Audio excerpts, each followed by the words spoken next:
कि 2024 हो सकता है हम पे अंतिम लड़ाई हो लोकतंत्र में, हो सकता है देश के बाद, इस देश में 2024 के बाद कभी चुनाव ना हो। इस बात को भी हमें गहनता समझना है। हमें दुश्मन को ज्यादा मौका नहीं देना है, इसलिए 2 साल में अपने पैरों पर खड़ा होकर भारतीय राजनीतिक व्यवस्था में अपने हस्तक्षेप इतना मजबूत करना है कि हमारे बिना कोई भी जो है एजेंडा ना बने, और अगर एजेंडा बने तो हम सरकारों की प्रायोरिटी पे या सरकार में रहने चाहिए। बहुत बहुत धन्यवाद। जय भीम, जय भारत, जय मंडल, जय जोहार, जय संविधान। आप मानते हैं ना संविधान को खतरा है? कितने लोग मानते हैं कि आज संविधान को खतरा है? उसकी बचाव की तैयारी मैंने 1 साल की आपको बताई है। आप तैयारी पूरी करवा दो, किसी की हैसियत नहीं बैठेगी कि वो संविधान की तरफ आंख उठा के देख ले। मेरा आपसे वादा है।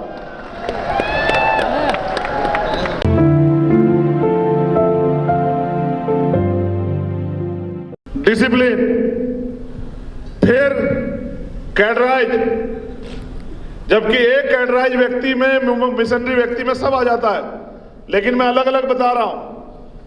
फिर डेडिकेशन, अगर समर्पण नहीं तो सब जीरो। आज आपको पद से हटा दिया और आपने सोशल मीडिया बैठ के सारी मेहनत जीरो कर दी। हो सकता है कल आपको उससे बड़ी जिम्मेदारी मिल जाती अगर आप अनुशासन में काम करते रहते। तो डेडिकेशन बहुत जरूरी। फिर अगर कमिटमेंट नहीं होगा, संकल्प नहीं होगा, तो फिर कुछ नहीं होगा। तो डेडिकेशन के बाद संकल्प, कमिटमेंट बहुत जरूरी है। और इन सारे कामों में ऑनेस्टी यानी कि ईमानदार होना जरूरी है। जो व्यक्ति ईमानदार नहीं होगा वो इस काम को नहीं कर पाएगा। ठीक है? एक जो सबसे महत्वपूर्ण जिम्मेदारी राष्ट्रीय अध्यक्ष जी ने और कमेटी ने मुझे सौंपी, मैं उसकी घोषणा भी कर देता हूं। हमारे यहां हिमाचल की टीम आई हुई है। आपका उन्होंने, वो हमारे जिलाध्यक्ष है हिमाचल के। जिलाध्यक्ष है किस पद पे? प्रदेश उपाध्यक्ष। कहां है? सन्नी। वो टीम कहां है जो यहां शौर्य प्रशिक्षण कर रही थी? कहां पर है? अच्छा, चले गए। बहुत सोचने के बाद यह तय किया गया है। अभी क्या है कि हम जब कोई अन्याय अत्याचार हो जाता है, तो रेप हत्या हो जाती है, तो अपने लोगों को न्याय दिलाने के लिए जाते हैं। लेकिन मुझे लगता है कि इनको रोका जा सकता है अगर हम अपने साथियों को आत्मरक्षा का प्रशिक्षण दे, सेल्फ डिफेंस का। तो यह तय किया गया है कि पूरे देश में एक वॉलेंटियर फोर्स बनेगी, जिस वॉलेंटियर फोर्स का काम होगा कि वो बहुजन समाज की हर बेटी और हर बेटे को वो प्रशिक्षित करेगी गांव-गांव जाके कि आत्मरक्षा कैसे करनी। उसमें जो आपके सामने यहां दिखाया गया, ये उसका उदाहरण था। आप चाहते हो नहीं चाहते आत्मरक्षा का कैडर कैंप चले? कितने लोग चाहते हो? बहुत अच्छे। देखो,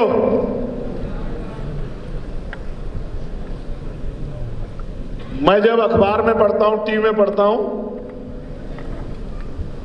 जब हेडिंग चलती है कि वहां एक बच्ची के साथ बलात्कार हुआ, हत्या हुई, और ये रोज का काम है, बहुत तकलीफ होती है। लेकिन अगर हम उसको आत्मरक्षा की ट्रेनिंग दे दें तो वो बहन अपनी रक्षा स्वयं कर सकती है और ऐसे दरिंदों को सबक सिखा सकती है। इसलिए हमने लोगों ने तय किया कि आत्मरक्षा की ट्रेनिंग होनी बहुत जरूरी। उसके लिए हम पे बहुत एक कैडराई टीम है। एक छोटे भाई हमारे हैं रोशिंदर, अगर यहां हो, वो रविदास मंदिर जब आंदोलन हुआ दिल्ली में, वो जेल गए थे। तब वो छुट्टी पे आए थे और वो कमांडो है, ब्लैक कैट कमांडो है, वो एनएसजी कमांडो। जातिवाद के कारण उनकी नौकरी चली गई, क्योंकि इसकी सजा वहां बैठे अधिकारियों ने इनकी नौकरी छीन के लिए आज वो बेरोजगार हो गया है। आप देखो कि भीम आर्मी के लोग क्या क्या सह रहे हैं। रोजगार आदमी की सबसे बड़ी ताकत होती है, और उन्होंने उसका रोजगार छीन लिया। लेकिन उसने मुझसे यह नहीं कहा कि रोजगार देना है, मुझे रोजगार चाहिए। उसने मुझसे कहा कि मेरे अंदर काबिलियत है, मैं एनएसजी कमांडो, आप जो वॉलंटियर फोर्स बनाना चाहते हैं आप उसकी जिम्मेदारी मुझे दो, मैं मॉडल बना के दूंगा, ऐसे वॉलंटियर खड़े करूंगा कि सरकार का एनएसजी कमांडो उनका मुकाबला नहीं कर पाएगा। मैं देखता हूं हमारे लोग जो है ये हत्या और अन्य अत्याचार बहनों पे क्यों नहीं बंद होता। तो पूरे देश में जो हमारे प्रशिक्षित, रिटायर और वर्तमान जो लोग काम करना चाहते हैं, ऐसे सारे साथियों को यूनाइट करके बहुत जल्द जो है आत्मरक्षा के कैडर कैंप सारे उसमें जाएंगे, और इन प्रशिक्षण शिविरों में राष्ट्रीय और प्रदेश स्तर के पदाधिकारियों को भी भाग लेना पड़ेगा। भाई हमारा नेता पुलिस की लाठी देख के भागेगा नहीं, वो कार्यकर्ताओं के बीच में ही खड़ा रहेगा डट के। होना चाहिए नहीं होना चाहिए बताओ? हाँ, इसलिए तय हुआ है कि इन प्रशिक्षण कार्यक्रमों में हमारे प्रदेश के अध्यक्ष और राष्ट्रीय अध्यक्ष भी सब लोग शामिल होंगे। और हर साल जब इसमें भी हमने टारगेट बनाया, जब हम 1 साल के बाद लगभग 10,000 प्रशिक्षित एनएसजी कमांडो के जैसे वॉलंटियर तैयार कर लेंगे, हम उसकी परेड कराएंगे दिल्ली में। अध्यक्ष जी आप याद रखना।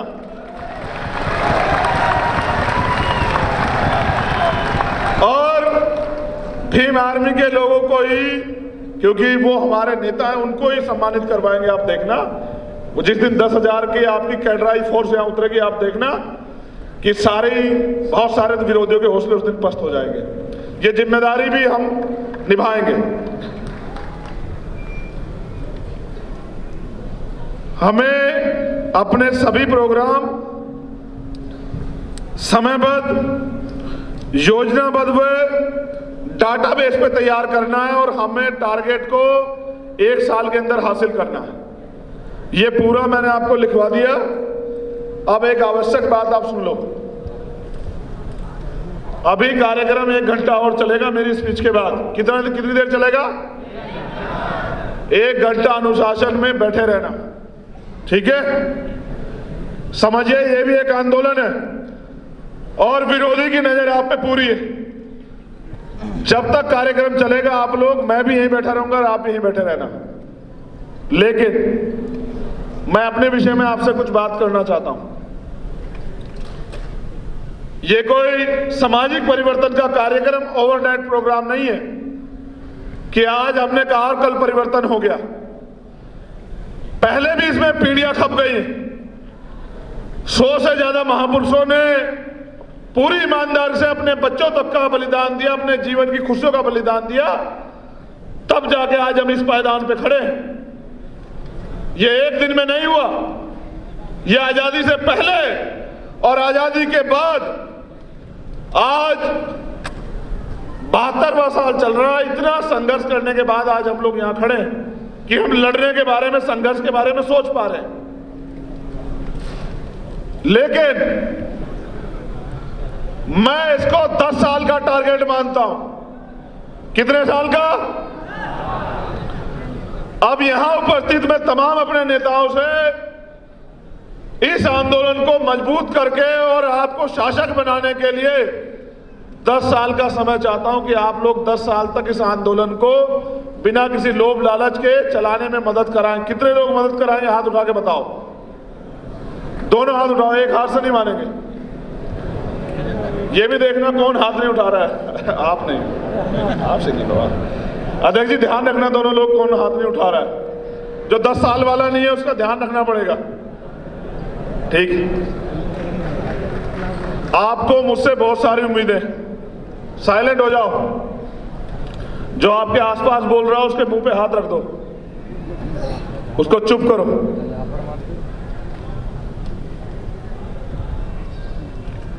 हम एक कठिन समय में, जहां विरोधी बहुत मजबूत है, ऐसे समय में इस आंदोलन को आगे बढ़ाना चाहते हैं। और हम ऐसे चढ़ाई पे हैं। चढ़ाई समझते हैं ना। आज हमें एक दूसरे को सहयोग करके, एक दूसरे का हाथ पकड़ के आगे बढ़ने की जरूरत है।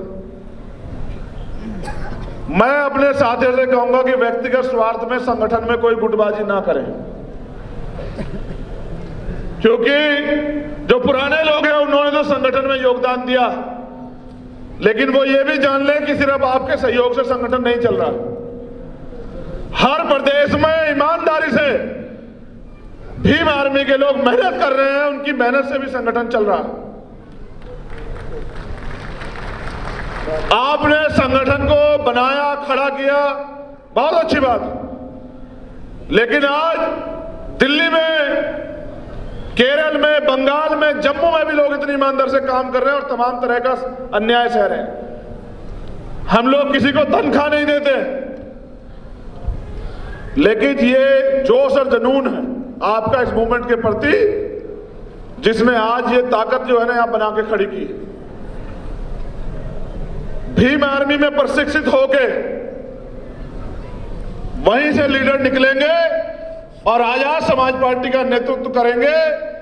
इन उम्मीदों के साथ हमने आजाद समाज पार्टी बनाई है कि आजाद समाज पार्टी के नेता गैर प्रशिक्षित हुए तो लुटेरे बिकाऊ ना हो जाएं, बेचने वाले ना बन जाए। इसलिए भीम आर्मी के भट्टी में तैयार होके पक्के कैडर लेके संघर्ष करके जो नेता आएगा वो समाज से धोखा नहीं करेगा। इसलिए आजाद समाज पार्टी में भीम आर्मी के नेतृत्व को जगह और स्थापित जो है उसको किया जाएगा। आप सब लोग यहां दूर दराज से पहुंचे, आपने खूब संघर्ष किया, आपने अपनी मेहनत के दम पे भीम आर्मी को आगे बढ़ाया। मैं ये मानता हूं कि आज जो दिशा निर्देश मेरे द्वारा दिए गए हैं आप लोग इसका पालन करेंगे।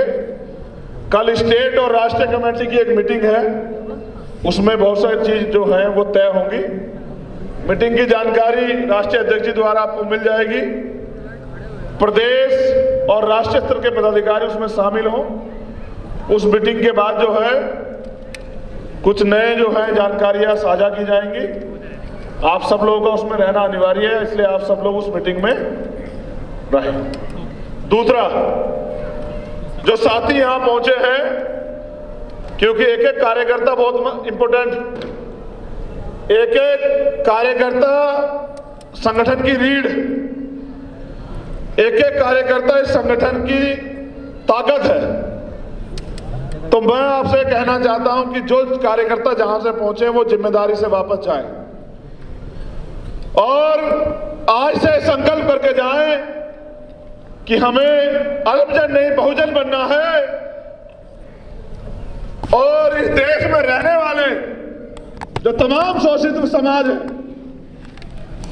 चाहे वो SC ST के लोग हों या OBC के लोग हों या वो माइनॉरिटी के लोग हों, जिनमें मुस्लिम हो, ईसाई हो, जैन हो, पारसी हो, बुद्धिस्ट हो, उन सब की रक्षा सुरक्षा की जिम्मेदारी भी हमें आज इस मंच के माध्यम से लेनी कि जो योजनाबद्ध तरीके से उनके खिलाफ अन्याय हो रहे हैं उसको हमें हर कीमत पे रोकना। एक महत्वपूर्ण घोषणा और, रह गया महत्वपूर्ण घोषणा, अब हम जो अपने अधिकारी कर्मचारी हैं उनकी पीड़ा को भी समझते हैं, क्योंकि वे आंदोलन नहीं कर सकते हैं। तो उनके जो इशू हैं, चाहे वो पेंशन का हो, चाहे वो प्रमोशन में रिजर्वेशन का हो, और हमारी मांग भी रहेगी कि प्रमोशन में रिजर्वेशन SC ST के साथ OBC को भी दिया जाए। उसके साथ चाहे पूरे देश में जातिवार जनगणना हो या सरकार की जो साजिशें हैं, जो वो तमाम तरह से इस देश के मूल निवासियों के साथ कर रही है, उनके खिलाफ भी हमें मूवमेंट चला के जो है उनकी सच्चाई को, उनके झूठ को जो है उजागर करना है, इसकी तैयारी भी हमें करनी। तो मैंने जो 3 इशू बताए, उनकी पेंशन,